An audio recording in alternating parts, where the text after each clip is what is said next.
আবারও যুদ্ধের আগুন জ্বলছে।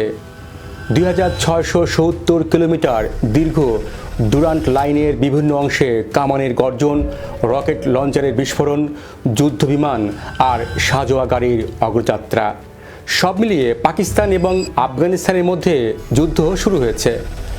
পাকিস্তানের হামলায় আফগানিস্তানের নিহত সংখ্যা অনেক। অন্যদিকে আফগানিস্তানের শাসক তালিবানও পিছিয়ে নেই। পাহাড়ের গুহা, দুর্গম গিরিশিরি এবং সীমান্তবর্তী এলাকায় তারা শক্ত প্রতিরোধ গড়ে তুলেছে। কিন্তু এখানে সবচেয়ে বড় প্রশ্ন, বিশ্বের 14তম শক্তিশালী পাকিস্তানি সেনাবাহিনী কি তালিবানকে পরাজিত করতে পারবে, নাকি ইতিহাসের মতো আবারও প্রমাণ হবে আফগানিস্তান হলো সাম্রাজ্যের কবরস্থান? আজকের ভিডিওতে আমরা জানব পাকিস্তান এবং তালিবানের সামরিক শক্তির তুলনা, কেন শক্তিশালী সেনাবাহিনী আফগানিস্তানে ব্যর্থ হয়েছে এবং শেষ পর্যন্ত এই যুদ্ধে কে জিততে পারে।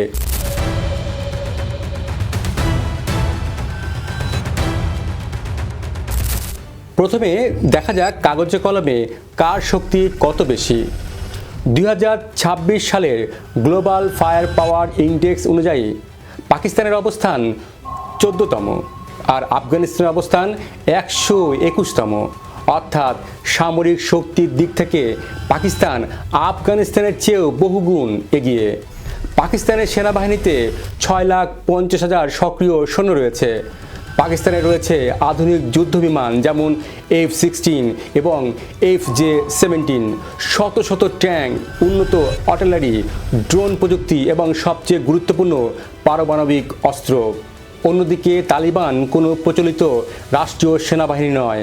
তাদের সৈন্য সংখ্যা আনুমানিক 1.5 থেকে 2 লাখ।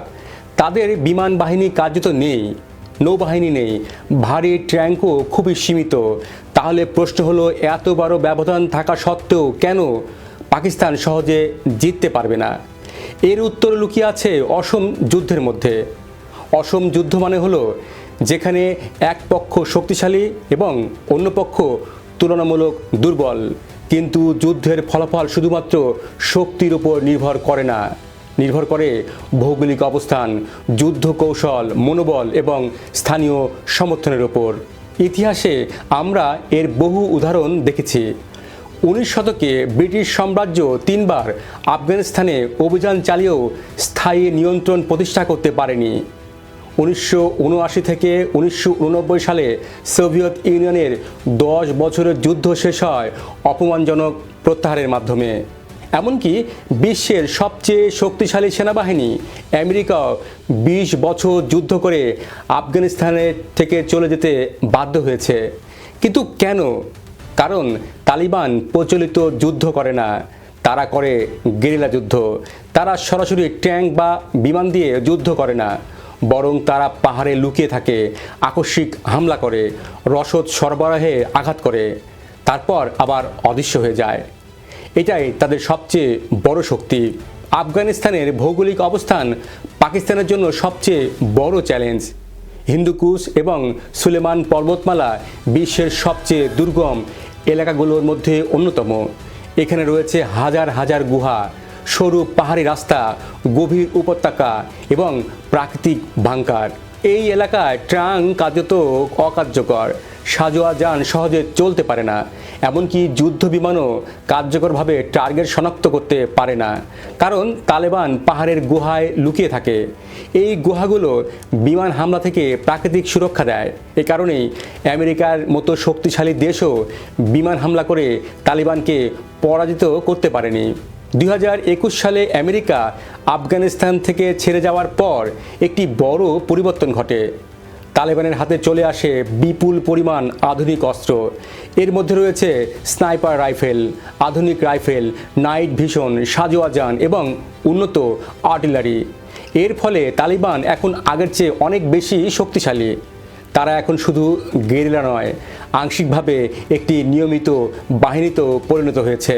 পাকিস্তানের সেনাবাহিনী মূলত তৈরি হয়েছে ভারতের বিরুদ্ধে যুদ্ধের জন্য। তাদের কৌশল হলো সমতল ভূমিতে ট্যাঙ্ক, আর্টিলারি এবং বিমান ব্যবহার করে যুদ্ধ করা। কিন্তু আফগানিস্তানের পাহাড়ে এই কৌশল কার্যকর নয়। এর পাশাপাশি আরও কিছু বড় সমস্যা রয়েছে।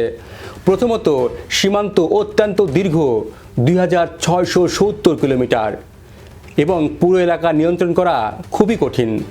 দ্বিতীয়ত, তালিবান স্থানীয়ভাবে শক্তিশালী, তারা এলাকাটিকে ভালোভাবে চেনে। তৃতীয়ত, পাকিস্তান যদি স্থল অভিযান শুরু করে তাহলে তাদের বড় ধরনের ক্ষয়ক্ষতির আশঙ্কা রয়েছে। তাহলে কি পাকিস্তান হারতে পারে? এখানেই বিশ্লেষণের সূক্ষ্ম জায়গা। পাকিস্তানে রয়েছে উন্নত বিমান শক্তি, গোয়েন্দা সক্ষমতা, আন্তর্জাতিক কূটনৈতিক প্রভাব, অর্থনৈতিক এবং সামরিক অবকাঠামো। তালিবানের রয়েছে ভূগোলের সুবিধা, আদর্শিক প্রেরণা, স্থানীয়দের সমর্থন, দীর্ঘ যুদ্ধের অভিজ্ঞতা। যদি যুদ্ধ স্বল্পমেয়াদী এবং সীমিত লক্ষ্যভিত্তিক হয় তাহলে পাকিস্তান আঘাত হানতে সক্ষম, কিন্তু যদি দীর্ঘস্থায়ী গেরিলা সংঘর্ষের রূপ নেয়, ইতিহাস বলছে শক্তিশালী পক্ষই বেশি ক্ষতিগ্রস্ত হয়েছে। তাহলে পাকিস্তান এবং আফগানিস্তানের যুদ্ধের সমাধান কি রাজনৈতিকভাবে সম্ভব? প্রত্যেক অসম যুদ্ধের শেষ অধ্যায় সাধারণত সামরিক নয়, রাজনৈতিকভাবে হয়ে থাকে। ব্রিটিশরা সমঝোতা গিয়েছিল, সোভিয়েতরা প্রত্যাহার করেছিল এবং আমেরিকাও শেষ পর্যন্ত আলোচনার টেবিলে বসেছিল। পাকিস্তানও কি একই পথে যাবে? এই যুদ্ধে তিনটি সম্ভাব্য ফলাফল হতে পারে। প্রথম সম্ভাবনা, পাকিস্তান সীমিত সফলতা পাবে কিন্তু তালিবানকে পুরোপুরি পরাজিত করতে পারবে না। দ্বিতীয় সম্ভাবনা, যুদ্ধ দীর্ঘস্থায়ী হবে এবং দুই পক্ষ বড় ক্ষতির মুখে পড়বে। আর তৃতীয় সম্ভাবনা, শেষ পর্যন্ত কূটনৈতিক সমাধান আসবে, কারণ দীর্ঘমেয়াদী যুদ্ধ পাকিস্তানের জন্য ব্যয়বহুল। বাস্তবতা হলো, কাগজে কলমে পাকিস্তান অনেক বেশি শক্তিশালী, কিন্তু যুদ্ধ শুধু অস্ত্রের শক্তিতে জেতা যায় না। আফগানিস্তানের পাহাড়, তালিবানের কৌশল এবং অসম যুদ্ধের বাস্তবতা সব কিছু মিলিয়ে এই যুদ্ধ পাকিস্তানের জন্য সহজ হবে না। ইতিহাস বলছে আফগানিস্তানকে জয় করা খুবই কঠিন। তাই সবচেয়ে গুরুত্বপূর্ণ প্রশ্ন এখনও রয়ে গেছে, পাকিস্তান কি ইতিহাস বদলাতে পারবে, নাকি আবারও প্রমাণ হবে আফগানিস্তান সত্যিই সাম্রাজ্যের কবরস্থান? জানান আপনার মতামত, লিখুন কমেন্ট বক্সে। আর ভিডিওটি শেয়ার করুন, লাইক দিন, সম্ভব হলে আমাদের চ্যানেলটি সাবস্ক্রাইব করুন। আর এতক্ষণ আমাদের সঙ্গে থাকার জন্য ধন্যবাদ।